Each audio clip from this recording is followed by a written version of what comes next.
What is going on, everybody? Welcome back to another episode of Heck versus Hell, where the truth we tell. And speaking about telling the truth, we are going to talk about a personal attack, Satan's failed attack, not on mankind, but on yours truly. So, wherever it is that you're tuning in on, hello, welcome. And again, as I mentioned, in the first episode that we have ever recorded, the pilot, I believe it's called Pilot, Heck vs. Hell Pilot, anything said on here, on this segment, is purely fictional and storytelling procedure in my mind made up. Okay, we're going to put it like that. For any type of ears that may be hearing, right? But, hello, welcome. Thank you for tuning in. Of course, tune in every Friday where we may miss a couple for Heck vs. Hell, but I try to keep it pretty on point for the most part. And we will be continuing these segmentations. Also, do check out the RealDoubleDoseChannel.com. That is www.realdoubledosechannel.com and I'm going to keep going. RealDoubleDoseChannel.blogspot.com. for any upcoming events, any information that we have to put out there about anything that we're going to be doing, right? If you want to be a part of it, if you want to be more intimate with the journey with us, as we very much appreciate, even from you just tuning in and listening. But if you want to come in, be more a part of what we do, check us out there. Soon we will be also having a call out for people that want to come in, people that want to maybe potentially even be a part of the team. So look out for that. I hope everybody is having a phenomenal day. And if you're not, well, maybe this story can make your life a little better. So, as some of you may or may not know, some potentially being here from the beginning of the journey, I was and have been going through some very legal situations. Whenever it comes to cases that I was facing, certain attacks that I had. So in 2021, I was actually arrested, and this is part of my testimony too. This is a testimony that I tell to people too whenever I, meet them randomly on the street. Obviously, not too random. Nothing is coincidental, and nothing is by accident. But when I meet them, and I've never met them before, this is one of the testimonies I share with them personally. And I believe I may have partially shared it on here too. I just didn't want to go too far into the details of the facts because I was still in those situations. So that is a little not secret, what is it? A little teaser spoiler, I guess, forecasting as to what I'm going to say. But in 2021, I was arrested 3 times. And at that point, honestly, I didn't even believe God was real. I was to the point where I was living life so recklessly, so young and dumb, and just trying to be as prideful as I can and doing whatever I could do to play a game. And that's, I believe, have we made that episode yet? I don't think we have. But playing the game of pride, just being as prideful as you can be, being in that street life, wanting to make a name for yourself. But really, once I looked back at it, I was actually very cowardice, because one thing that I did fear, because I didn't know, I didn't believe in heaven or hell. I wasn't to that point. Even growing up Catholic, I still didn't have those beliefs in place, right? Because although my parents were Catholic in their background and coming along with, the culture, it was something that they were never devout about. Although they still prayed and asked for certain things to certain statues, which we will disclose in different episodes of how demonism works, all right? It's something that I just never really took on. So I was able to see that because of that not knowingness, I was living recklessly, and I was living like I wanted to die, yet also living the best that I knew I could, getting adrenaline constantly being in the point of making myself feel good and pleasing myself, self-gratification, everything that I could do and search for to make me feel better about the constant depression that I was living in.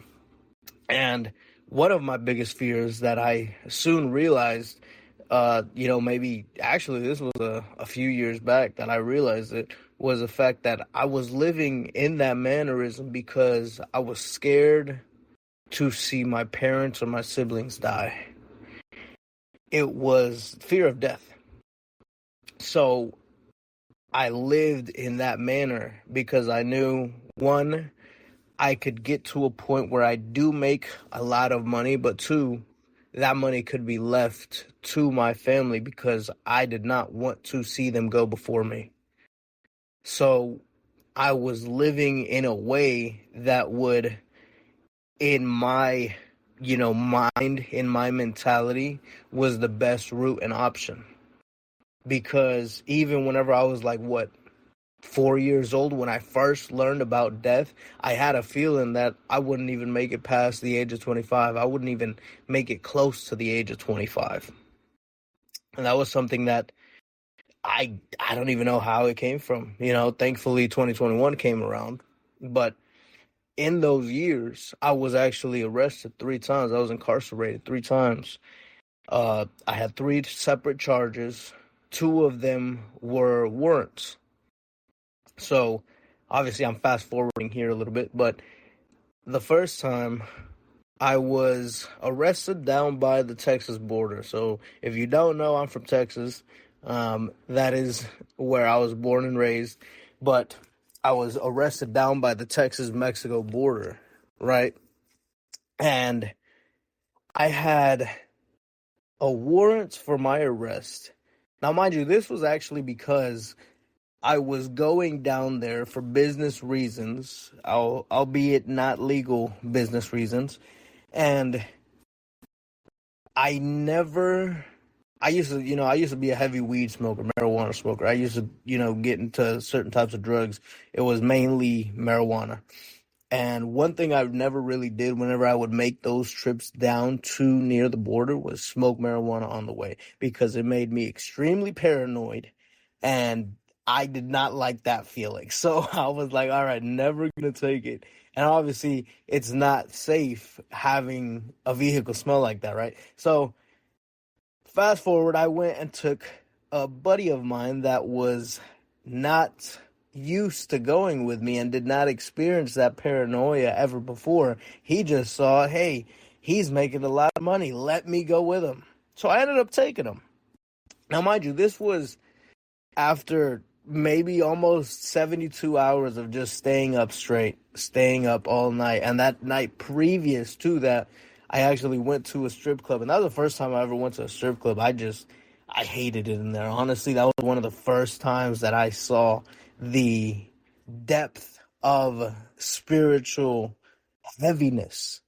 It was like walking in and being super heavy. And it's crazy that so many people are callous when they are going to clubs, strip clubs, any type of nightclubs, and they don't feel it. It really shows how callous I was. And I guess I was blessed in that momentarily position to be able to feel it. But the whole time I was there, I was over here just sitting in my corner, just mugging everybody, looking at everybody. Like I remember it was not an experience that I really liked, to be honest with you.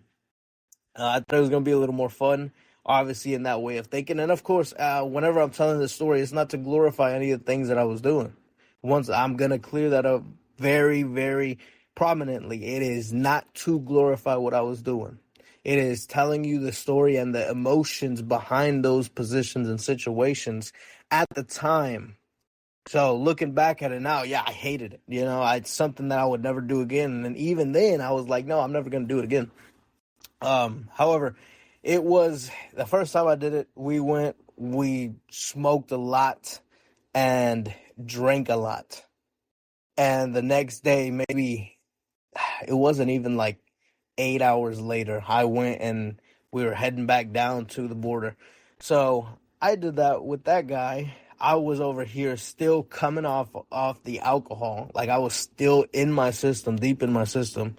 And he went and he wanted to smoke, actually grabbed some weed for the road. And I just kept shutting him down and shutting him down. Now, mind you, he used this vehicle to smoke. Like it was something that we did. I know it's not legal in Texas, but we just always used our own vehicles to smoke weed. It was like our personal spot that we could do it. So we were using his car, and so he decided, hey, you know what? I'm gonna roll up, from the previous pieces of weed that we have smoked. Let's put them together and roll a little joint. And I'm like, you know what? At this point, let's just go for it. If that'll get you to quit your fiending, let's go for it. And so we did that. And, then we started taking off. We went and we even got turned around through the trip down there. But regardless, we got down to to a little city called Sabinal, I believe it was, over by, it was like east of Del Rio east of Del Rio, I believe, right there around San Antonio area. Um, Obviously, for some people that are a lot further, it may not be too relevant, but it was pretty close. It was pretty close to the border. We'll put it that way. So we were before we even passed the checkpoint, because there are two checkpoints. There's a checkpoint at the border, and there's checkpoints like 50 miles out from the border. So we were not even to that first one of exiting America. And we had ended up going and getting pulled over randomly. It was honestly such a random pullover, and they pulled us over, and because we had smoked in the car, they actually went and ID'd me, which they weren't supposed to do, they weren't going to do if it had not smelled like marijuana, if they had not needed to search the vehicle. But because it smelled like that, they had to get my ID. Then they found out I had a warrant. I had no idea about this. Mind you, I just went a few days prior and passed through the border, but that's another really in-depth testimony that I got to share too, as a part of how perfectly planned it was for me to end up right there in that situation. So I had the means and money to get out of jail right there whenever I got arrested, right? But I went and they found out I had a warrant. And they went and sat me in the back of their police car, took me out and all this stuff. They had me at gunpoint because it was, a deadly kind of warrant. It was one of those that involved the firearm. So they had, pull out their guns, draw their guns on me, told us to turn off the vehicle, all that good stuff. And it seemed like, the guy, he was like a state trooper, but he was real young. He was real young. He was real scared. And at that point, with still alcohol in my system, I had that I could give a hoot less about life or what I do in this moment attitude. So he could feel that on me. So I accidentally scared him unintentionally, but I complied. I went and I went along with it. Let him put me in the back of the police cruiser, or it was actually a police Tahoe, with no incidents, no altercations. And so after waiting like 15 minutes, because they were trying to confirm my warrant, they actually went and said, hey, since we couldn't do it, it was going to take up to an hour. They're like, I guess we're just going to have to let you go. So they let me go, and I went back to my friend's car. And I was over here kind of panicking. I'm like, so what do we do now? I'm like, do we keep going? Do we turn around? I'm like, just keep going for now. Let me try to figure it out. And I tried calling, the other business person that I was going down there with to try to get their counsel. And not even like 5 minutes down the road, they come speeding, catch up to us again, and just tell us, hey, you know what? We got the warrant confirmed. You're going to jail. So I gave him everything, went to jail, got locked up, got arrested. Now, this is where I say it's so perfectly timed, because I was arrested down by the border, it was not an incident that I had in that county. So they had to go and transport me to where I had the warrant, which was Tarrant County, right? That whole Dallas-Fort Worth area. Yeah, that's where I'm from. If anyone of you want to know. but that's where the warrant was from. So they had to transport me from down there all the way to up there, but it had to be Tarrant County sending that car or whatever, that transportation, for me to go back up to them. And they had a 10-day deadline or they released me. And then they could do a 3-day extension. So in my mind, I was like, well, let's hope I'm too far. Because it was like, what, 6 hours away? I'm like, let's hope they don't send anybody and I get released. Let's just hope, let's just see what happens. That's what I'm hoping for. But in that time, I actually had the most peace I've ever had in my life. It was crazy. It was really insane because I didn't have to worry about bills. I didn't have to worry about what I'm going to eat. I didn't have to worry about whether we are going to have a place to sleep or not. Obviously it would all compile back to me once I got out of jail. But at the time, I actually had a little bit of money. So I could have gotten out.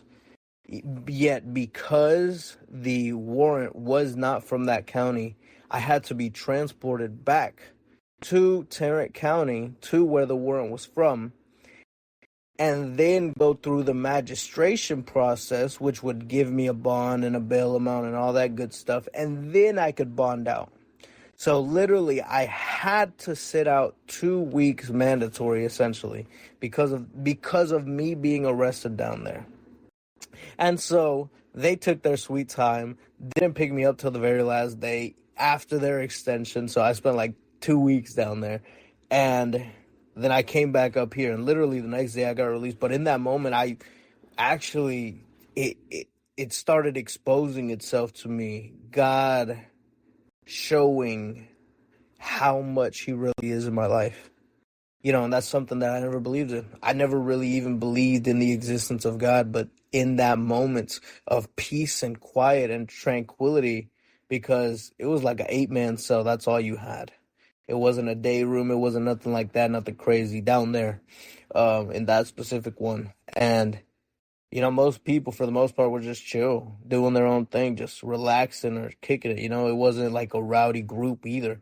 So I just stayed to myself for the most part and just listen. Obviously you have little conversations here and there, but that much time on your hands, and, obviously the shows they had on weren't too good for me to go and just constantly put my attention there. So it was literally so peaceful, and I was able to uncover more of myself and have those moments of peace. It was just incredible. But it showed me and really, really began to open that door to me of solidity, of knowing that God is real. And I actually had someone in there that went and read my cards. Now, mind you, I didn't know that this was divination. And he was doing it in the name of God, though. That's one thing that really tripped me out. Because he gave me the name of God, and he told me, Yahweh Yeshua, that's who I'm doing it by. But yet he had cards, and he would go and give me to pray over them, shuffle them as I'm praying over them, saying the Our Father prayer, and doing. Now, this is divination. I want to make it very clear. This was divination, and it was a familiar spirit operating under a false pretense that this man was led to believe. And as wise as he was, it was still under deceitment. And I really want to find this guy. His name is Francisco. What is his last name? Hernandez. That is such a common name, but I'm gonna try to find this guy one day. I might have to hire a private investigator to shake his hand again. Hopefully he's out of jail now. But he was actually there, quote unquote, accidentally, because he was falsely arrested. He was imprisoned, and they put him behind bars on stuff they planted on him. And every day he was in there, he was literally acquiring more money. So he was just chilling. He was sitting it out. And then he had done 30 years prior to that. I think he said he was in there for like 4 years. Now this guy, all he had to do was study. But what he was also doing while he was in there was he was actually helping whoever was in there through their cases, because 30 years is a long time to be in prison. He used that time to not only hone his body, but to hone his mind.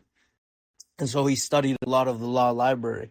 And in doing so, he was just having people's cases dismissed left and right. They saw this dude as a huge threat. Now, mind you, this dude was like 5'6", 60 something years old. I witnessed his workout routine. It was like this dude was something else, literally something else. The way they transported him, they would transport him as though he was a 6 foot, 7 foot tall dude that weighed 400 to 500 pounds of pure muscle. They literally had him shackled down so tight and had like 10 COs transporting this guy because of how dangerous he was. But it was a danger in the strength. I don't know if you guys have ever seen Anatoly. He is a bodybuilder that is very fit, very slender compared to most bodybuilders. He's actually more so a power lifter.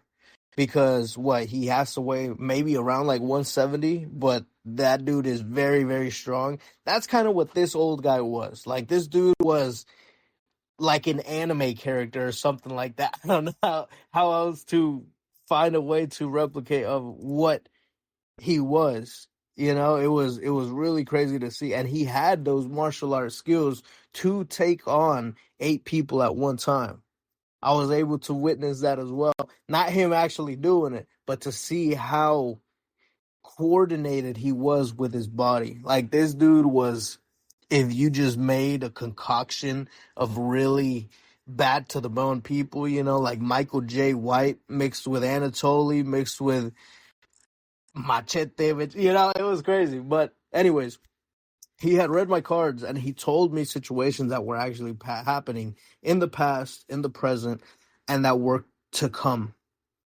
And one of the things that he had told me was he showed the card of death because he only pulled out a certain amount of cards. I need to remember how the pattern was exactly, but he had it laid out. This is your past, this is your present, this, what's going to happen in the near future, although he didn't go too deep into that and didn't show me those cards. He was letting me know, and then he gave me the opportunity to ask a question.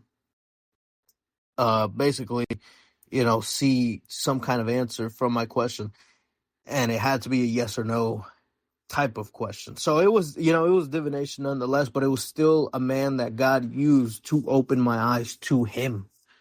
So don't discredit people and how they got to their journey. That's one thing I do want to say, because, flat out, that is something that I would never go and say, hey, this dude, go to him, go get your cards read by him, XYZ. I would never do that. I would never promote him. But it was a journey that got me to that position. That's why there are some people that, maybe he was an eyelash, right? And he, just like we talk about the body parts of Christ, maybe he was an eyelash to where, he went and it plucked out and flew into somebody else and caused them to scratch their eye and open their eye, a whole butterfly effect of what's going on, but who am I to judge? I'm not God. Ultimately, I don't know how deep it ran. I don't know where he learned those practices from. I don't know what he truly believed all the way. All I knew was that he had the proper names and that he went off of the word of God. Yet he was also doing those other actions. Yet Saul was doing that too. And that's a whole conversation we can go on, okay? That's a whole conversation. I'm not saying he's a good guy. I'm not saying he's a bad guy. I'm not saying anything. I'm saying this is a man that helps me through my journey. But regardless, I'm getting way past time here, I guess. But hey, you know what? We might make this into a couple-part series. We might just go an hour and a half. Only because you're listening to it right now and you can see how long this episode is. But regardless, one of the things that he did tell me was that there was going to be a death that has a huge impact in my life in the near future. And when he told me that, it kind of made me on edge. because that was one of the biggest fears that I had. This is how I was also able to uncover that, because my question to him, he said, all right, so now that you have this, because he's like, he does a second reading where he does go into, the future more so, but it's like a more deeper thing, and he doesn't really ever do that to anyone. However, he told me, he's like, all right, now that you have this information, you can ask me one question, and it has to be a yes or no. Now, this guy, he was very jolly, very, very humble, incredibly humble. And he didn't ask it in the manner of I'm saying it, but he, just asked it. He said, hey, you know what? Now you can ask me a question. It has to be yes or no. What do you want to know? And I asked him, I was trying to figure out a way to structure it, because I was very deceived growing up too. One of the biggest things that I had was so much love for my mom. That's, a whole conversation that we need to go on as well. Whenever it comes to my testimony, when it comes to the deception that I had growing up and the manipulation from, the woman that gave me birth as well. But that's for another day. Yet it was something that I held so dearly. So in that question, I was trying to find a way to structure it to see essentially how old she would live to be. And so I asked them, would she live to be a great grandmother? Now, she was already a grandmother at that point, but I said, would she live to be a great grandmother? And that was my way of saying, okay, well, give her at least 20 years. Essentially, is that death her or not? But also giving that extra piece of information of, is she going to die soon? And, obviously he said the answer is yes. She's going to live to be a great grandmother. So I'm like, okay. That kind of lifted up my anxiety, I guess you could say, my worry about what that death was that he proclaimed. And I didn't know what it was. I honestly had no idea what it was going to be. I'm like, dang, what if it's going to be my dad? Because it was something that was going to impact my future very heavily. And so what happened was, now at this point, I began submitting to God. I'm like, okay, God, I think you're real. I kind of believe that you're real. I was to that point. I went, whole thing happened. That time passed, got out, went back to doing what I was still doing.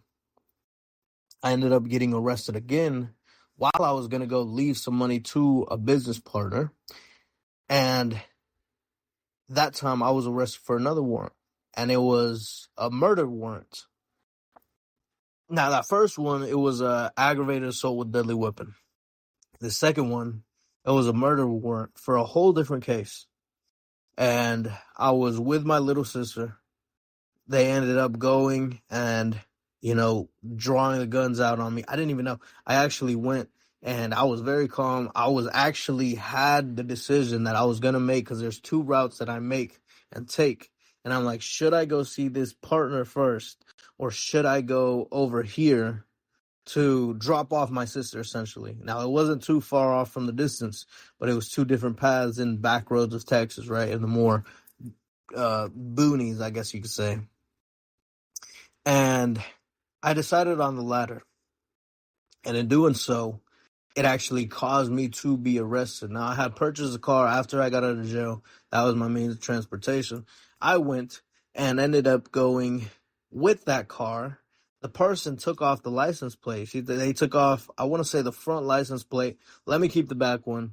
And I was too lazy to go get it changed, right? I was too lazy to go get it registered and all this other stuff. I'm like, I'm going to just drive like this for a while. Mind you, I didn't know that was illegal. I'm like, well, I got one, so I should be good. I never got pulled over in the city, so I don't think it should be a problem. They pulled me over for that reason. I gave him my driver's license, had my sister, and it was so weird because I remember going and he pulled me over. I went and I reached down for my license before he pulled up to my window, and I look back up and he's already right there. I'm like, dang, this dude's fast. And, he asked me for it. I went and I grabbed it. I'm like, oh, yeah, I got it right here. I went and I grabbed it. And I remember pulling it out of my wallet. And I had went And as soon as I started going to give it to him, now mind you, I was so calm at this point. As soon as I started going to give it to him, a huge like anxiety, like literally my hand started kind of trembling for some reason. And I just couldn't tell where it was coming from because literally right before I was talking to him, I was telling him the situation. Like, hey, you know what? I just got this car. I haven't gotten the plates changed. You know, that's what's going on. This is what happened. He took the plate from me whenever he sold me the vehicle. This is how, the situation transpired. I was very calm. And I'm telling you that anxiety as I handed it over to him was incredible, intense. And I went and I started kind of like panicking a little bit. Now, I don't panic. I don't get crazy anxiety attacks, but I started looking around. I'm like, man, do I have something around here that they could catch me up for?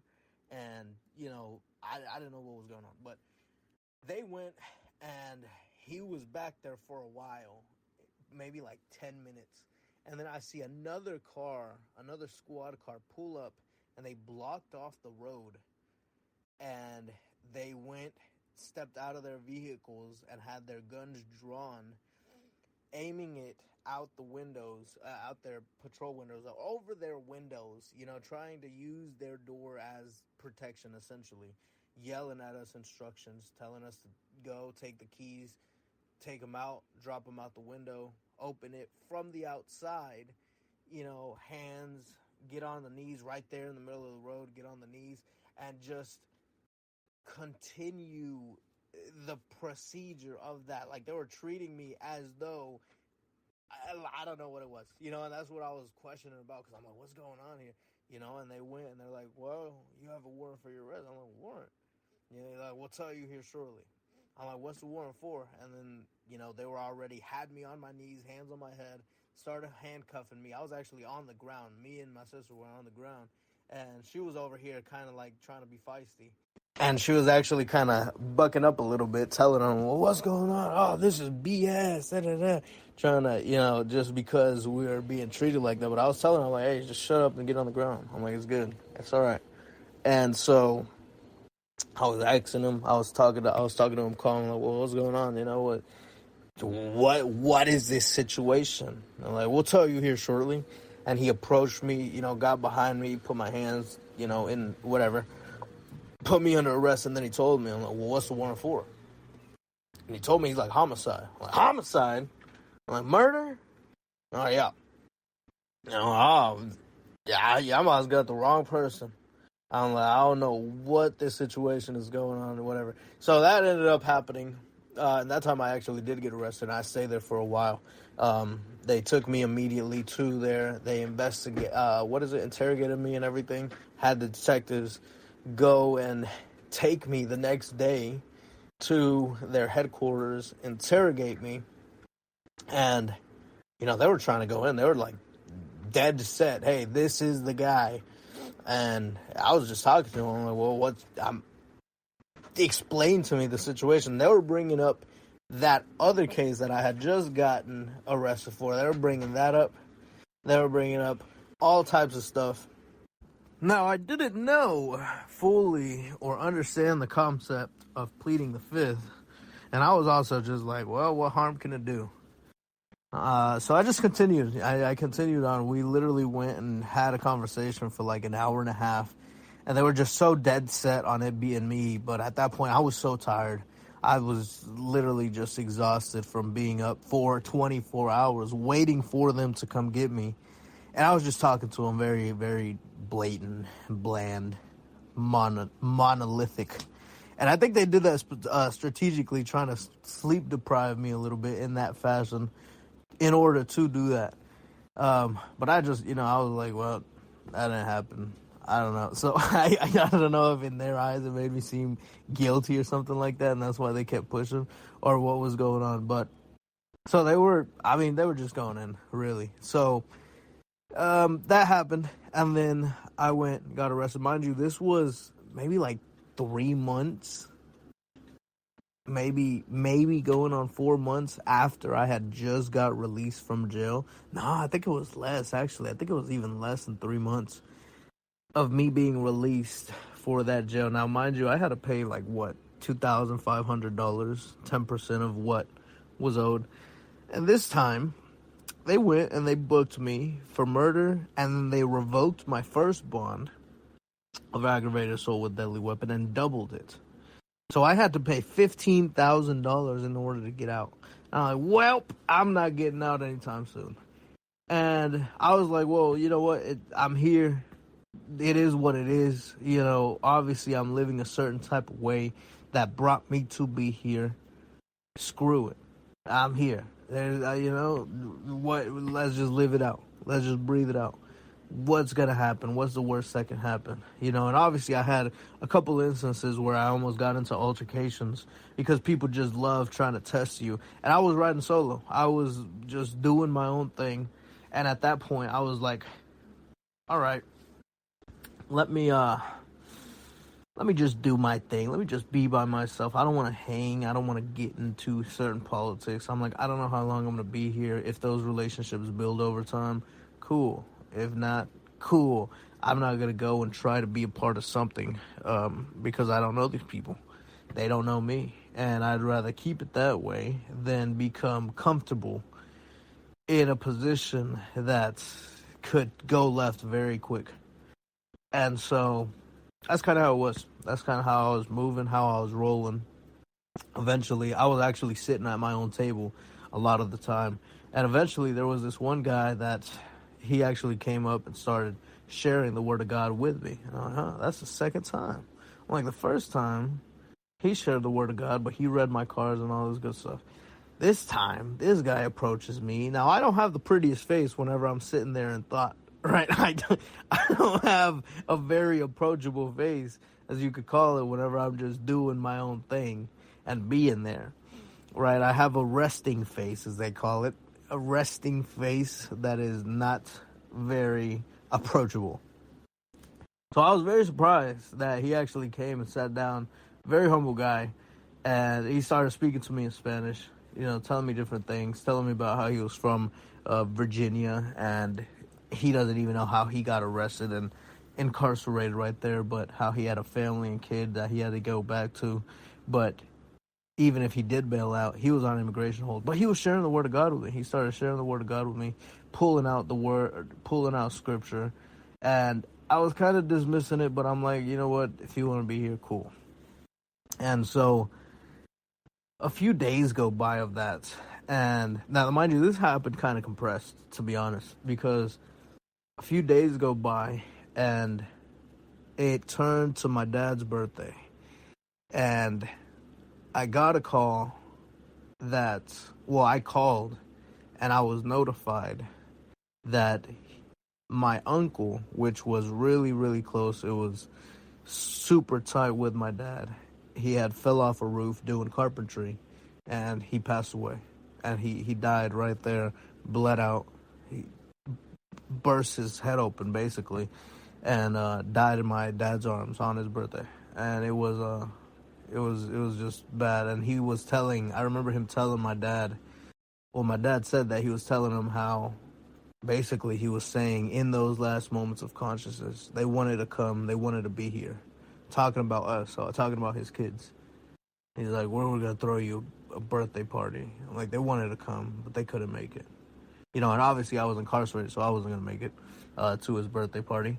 So it turned into, you know, from something that was supposed to be a very jolly day to something that was very gloomy. And in that death, it actually kind of broke me in a little way. It pushed me over the edge because my worst fear finally came true. And that was like a second dad to me. Really, really close to me. You know, that was one of the first times I cried in a very long time.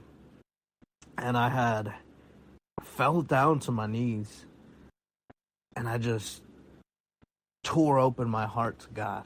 You know, and it was very biblical, just like it says in Scripture. You know, he turned my heart of stone into a heart of flesh.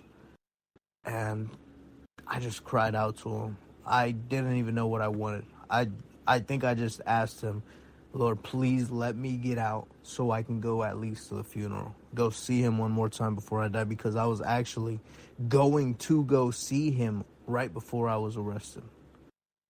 So that's what I asked for. And I made a few promises, undisclosed, that I will, obviously I'm not going to disclose to God, because that's how I learned growing up. Like I said, but in my upbringing, my parents would go, they would make certain prayers to deities and make their promises. And they would fulfill these promises in order to receive a promise, essentially. So it was like a put a coin in, get a coin out kind of thing for them in their understanding. And that's, I didn't know any better. That's how I did it with God. And I'm like, please, God. I'm like, just let me get out so I can see him. Those are promises I made. They were lengthy promises. I'm actually still undergoing one of the promises. But I made a vow to God. Obviously, whenever you make a vow to God, it's different than making one to man.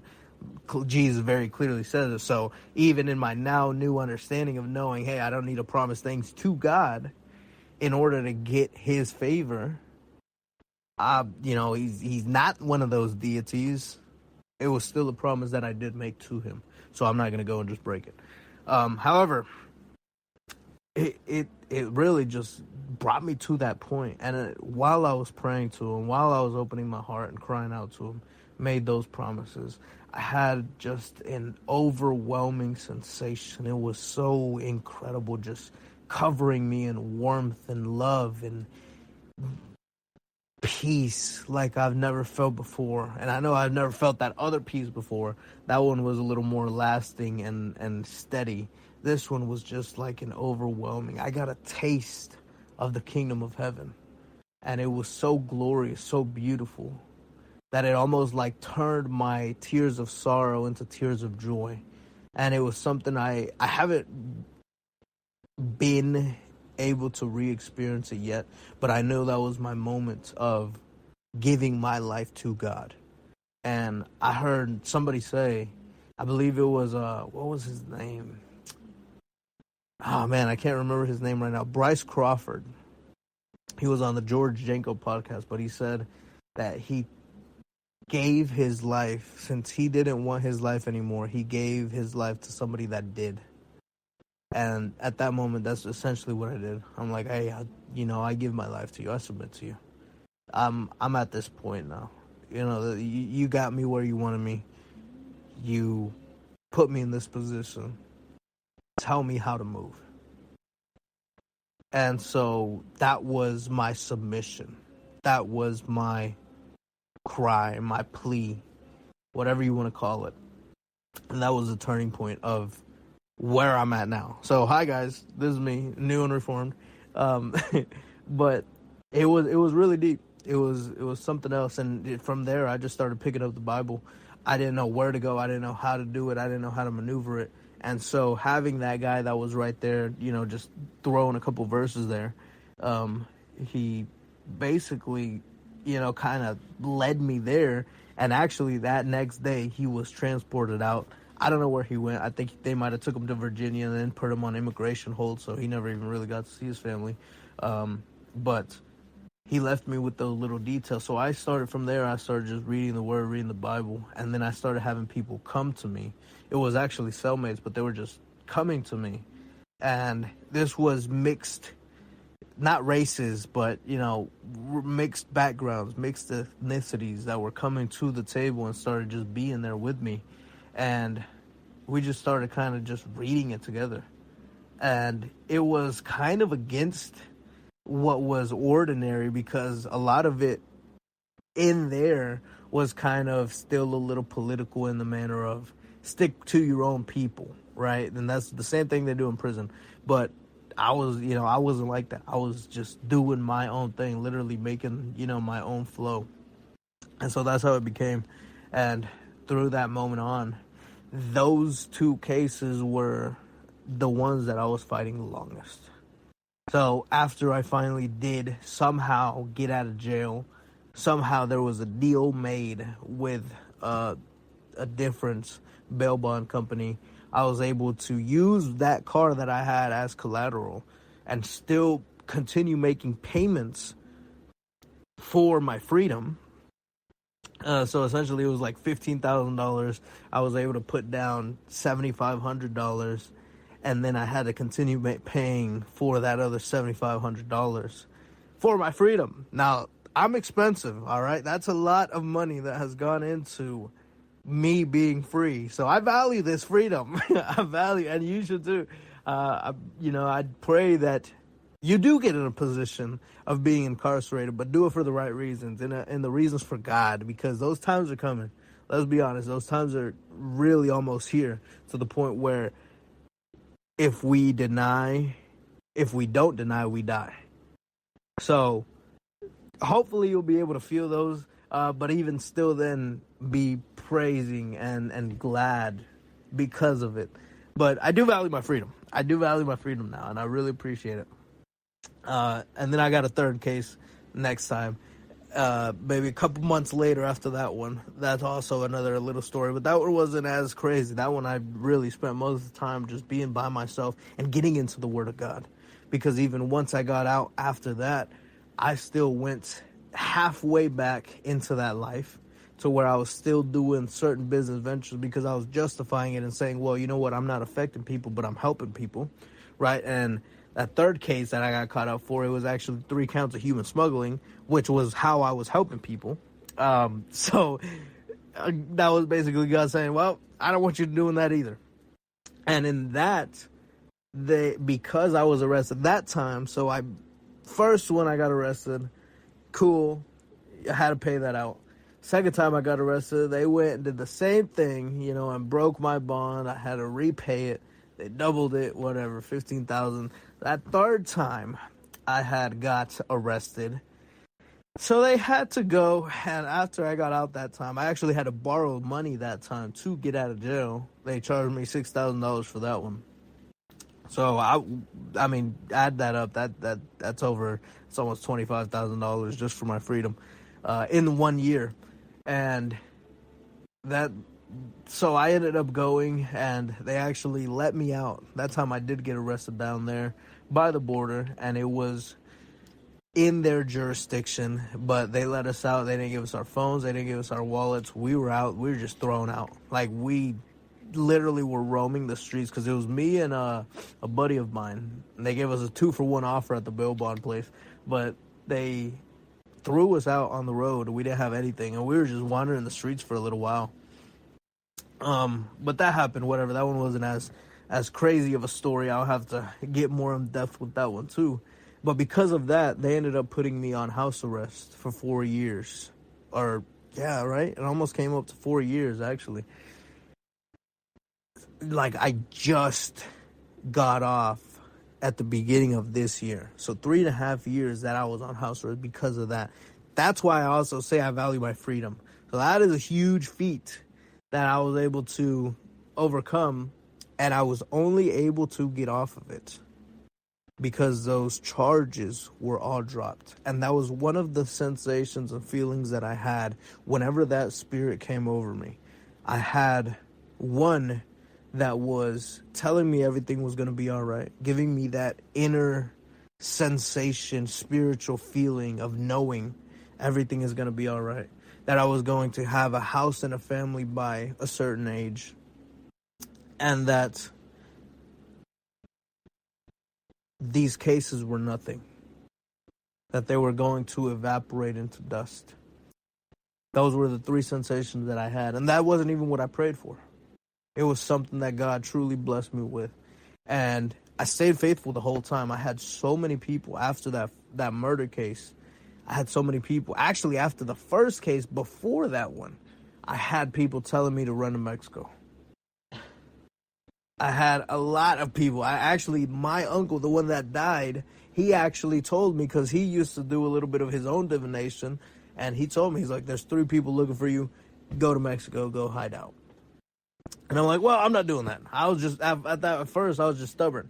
But then that time after I got out for the murder case, everyone was telling me to run to Mexico. And I'm like, well, I'm not doing it. I'm like, I don't want to do it. I got the promise. I'm not going, And I was so faithful. And that's one thing that I did love, the installation of the faithfulness and that mannerism of knowing or trusting. Some people saw it as gullible, but I saw it as faithful. And, it was a little double-edged sword there sometimes. But it was something that just so many people encouraged me to do. Now, leading up to it, when they did go and started finally going through court proceedings, they wanted to focus on the murder charge. That was the heaviest one. They're like, boom, we're going to get you on this one. Like, that's what we're going for. That's what we're going to attack with. They did not go anything under 40. They just stayed for the whole 3.5 years. They stayed on 40 years. So, like, 40 years, that's it. Otherwise, we're going to trial. And they prolonged it because I kept wanting to go to trial. I'm like, all right, let's go. Let's go. When are we going? Where are we going to go at? Let's do it. Come on. I'm ready. And so 3.5 years later, we were finally at that point where they're like, all right, we're going to go to trial. I'm like, yeah, all right, let's go. And, you know, my lawyer talked to me, attorney talked to me, and he was telling me about different routes we could take. And he told me, he's like, hey, I actually spoke to the prosecutor. We had a conversation, and they, you know, I asked them, why haven't you made another offer besides 40 years? And they're like, well, we've been putting it in your ball court because we've made you that offer. We're just waiting on your response. And because I just told them no. Every time it came up and it was offered, literally they had me go into court a few times a year just so they could give me the same offer and I could tell them no. And they knew it was coming. They knew that's what was going to happen. And it just constantly kept happening. Obviously up until getting closer to the actual trial where I was going more frequently and I just kept telling them no. But then he asked me and he explained to me different situations. And one of the things that he told me about was that there was a certain code, because he was saying about how literally he could ask for the moon, whatever, da-da-da. And I'm like, well, I'm not going to admit to something I didn't do. I'm not pleading to anything. I'm really wanting to take it to trial. And so he was telling me about how one of the hardest things that he has to do is try an innocent man. Because if he's trying a guilty man, obviously it would be either the man, you know, getting justice, quote unquote, for what he did, or on the upside, the man gets freed, right? On the other hand, if you're an innocent man, you're rolling the same die, but you have that possibility of going to jail for a really long time, even though you're innocent. You know, so it's like he really doesn't like doing that.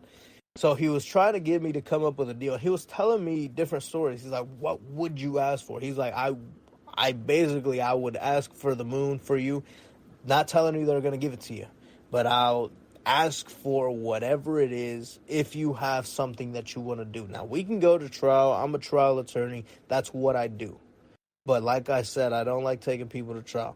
Now, this guy could have had the case dismissed. If you know Jayoma from Houston, not promoting him, but that dude is a beast. That dude walks into certain courts and they just know his name. And because his name is on the clients, they dismiss the cases. Because regardless, he's going to go and find a way to dismiss them anyways due to poor evidence submittal. Like, this dude is like the Better Call Saul, if y'all know that reference, of lawyers. This dude would just walk up in somewhere, hear the story, and he's like, all right, boom, this is how we're going to do it, this is how we're going to play it. Now, mind you, it kind of, you know, that's where devil's advocate could also take into play and come into play because, you know, some of these guys just getting off the hook for doing some heinous stuff and then maybe going back out there and killing a lot of people again. But that's, you know, that's not the point. The point is he's a really good attorney. But this guy, he was not too shabby of an attorney. He was pretty good. And so he was giving me different options and telling me different stories that he had, different situations over his almost 30 years of profession, of it being in that profession and previously being a prosecutor. He was explaining to me what routes I could take.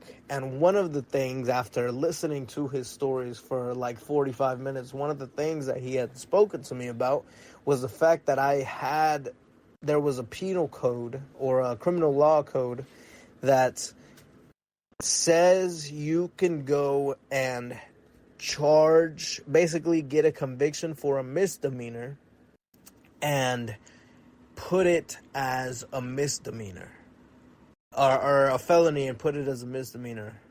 Excuse me. So, essentially, if you go and you have aggravated robbery through that penal code, they can go and put aggravated robbery, but set it and bring it down to a misdemeanor and have it listed under a misdemeanor charge.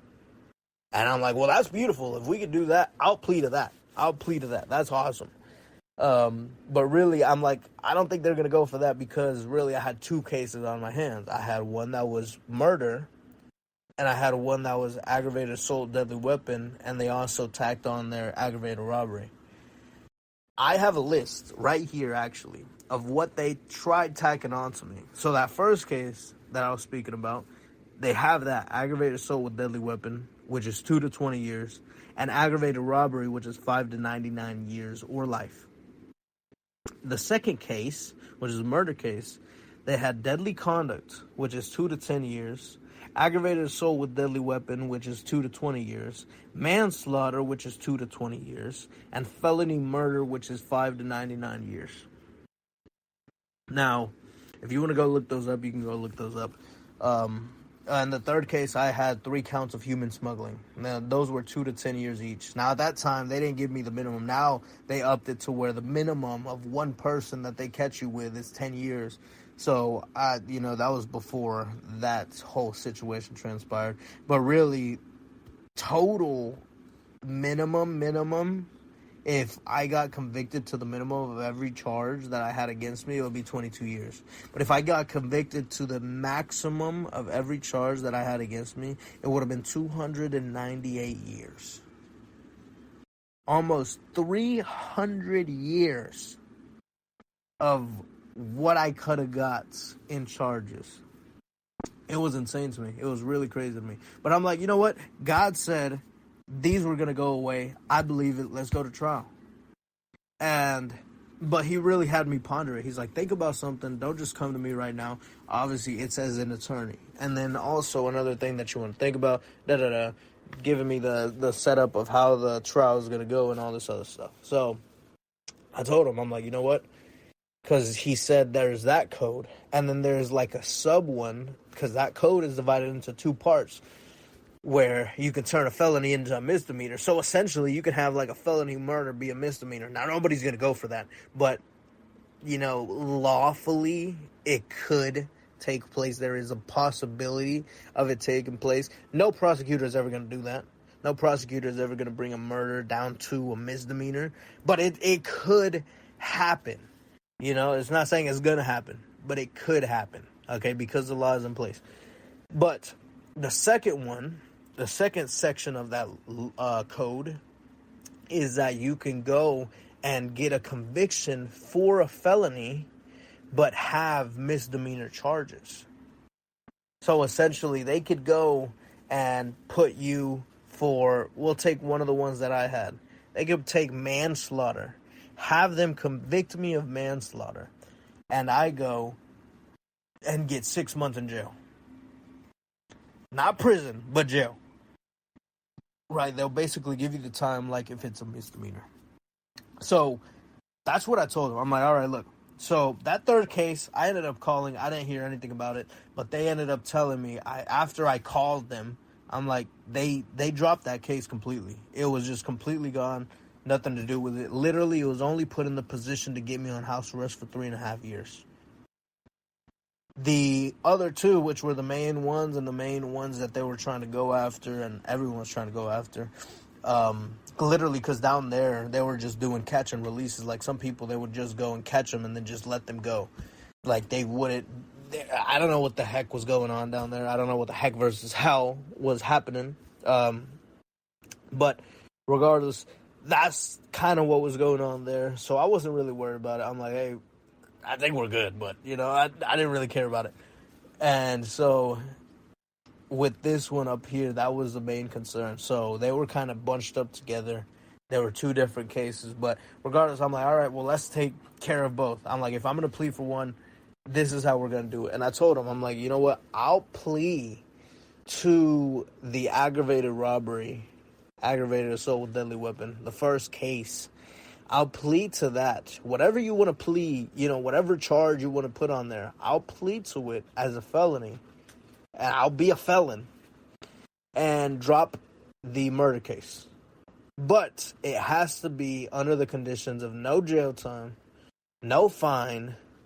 It just that. Those are the terms. That is what I want. And so he's like, all right, I'll go ask him. It took him like 3 weeks to finally talk to the prosecutor and ask him. That's why I say not too shabby, because there was times where he was just sleeping. This dude was, something else. And, obviously I got a little personal situation there with him where, personal reasons that I don't, I guess would say, like this guy that I don't want to disclose, to be honest with you. But it was other things. No, it wasn't racism or anything like that. We were kind of cool for the most part, except for that situation. However, and trust me, if you were put in my shoes, you would have the same understanding and reasoning of saying, "Oh yeah, that guy's kind of messed up."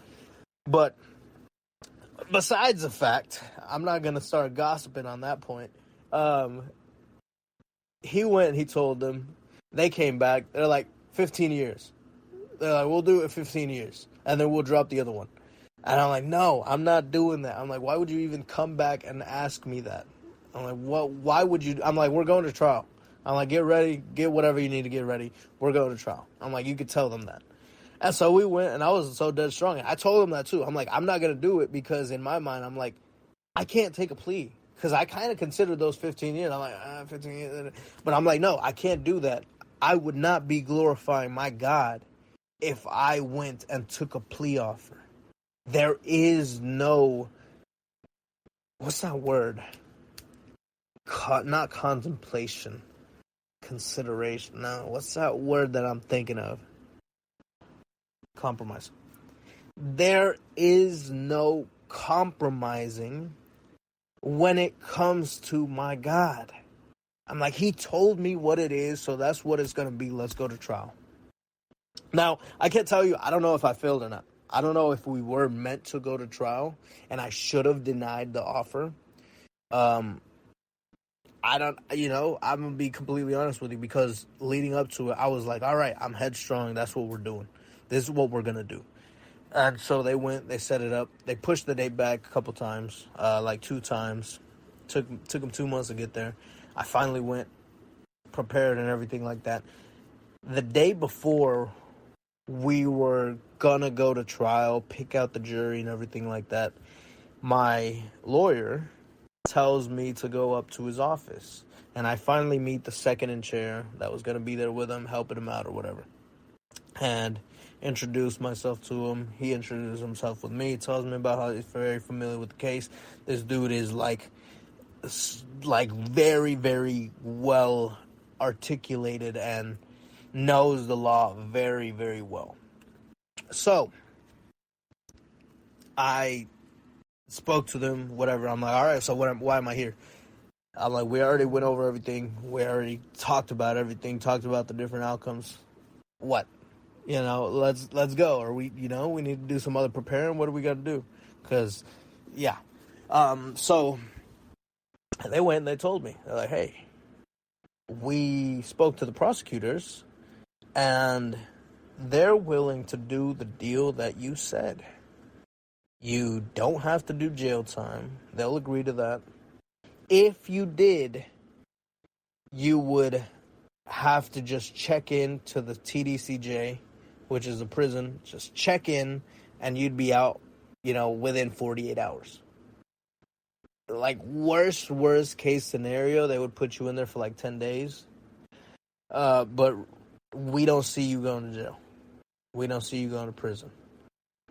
They're willing to take that offer. They're like, but we have to answer them now. And so I was kind of contemplating it. I was trying to see. I'm like, I don't know what to do. So I called my personal counselor. And, I had that decision. I'm like, hey, all right. I'm like, let me make a call real quick before I tell y'all anything. Let me make a call. I went downstairs, went outside. I'm like, hey, this is what they're doing. This is what they're saying. Da, da, da, da, da. I'm like, it's exactly what I asked for. And that's actually an episode that I'm going to make too, is briefly shortening this testimony up. So for people that didn't hear it, didn't hear the whole thing, didn't come up to this point, paraphrasing it and summarizing it, and letting people know, you get exactly what you asked for, because that is exactly what I asked for. That offer is the only thing that I put on the table. It's the only thing that I even entertained, really. And I'm like, this is what I want. And that's what they came back to me at. They're like, hey, we'll do it. Because really, I was going to wreak havoc, and I already know it. I was going to wreak havoc to them in trial. And to lose on a murder trial would have put them in horrible cahoots. So they were like, hey, we'll make a deal. You plea to the aggravated robbery. We'll dismiss the murder case. No jail time. They couldn't promise anything on the fees, but, I didn't get no fees, thankfully. And they're like, all right, we'll do it. And so I decided yes. So here I am, and I was able to go the next day, did that, had my same counselor, wire me some money because I was behind on the payments of the monitor, which I was also arrested for maybe 6 months, or no, like 3 months, 4 months prior to that. But, and then I was free. And I was like, what now? I'm like, what now? What just happened? I haven't been able to walk outside without any type of paranoia for like 3-4 years almost. I'm like, what do I do now? Where do I go? And it was so weird. It was such a weird experience. But it was really, really insane. And it shows how the promises do come to fruition. And so this is why it's so powerful whenever I share every beat and every piece of the episodes within Heck versus Hell when it comes to Abraham's promise, right? Abraham being faithful, not knowing where it was going to come from, but knowing that God's promise is going to be fulfilled. Even though he was unfaithful in believing that it was from Sarai, he was still faithful enough to know that it was going to become. So the faith was still there. Now, the only reason I questioned whether my decision was the right one to make was because, in a little sense, I still did compromise. But I believe either way, it would have had the same outcome. Now, I don't know if the preferred outcome was supposed to be me going to trial. That's one thing that I'm not too sure about.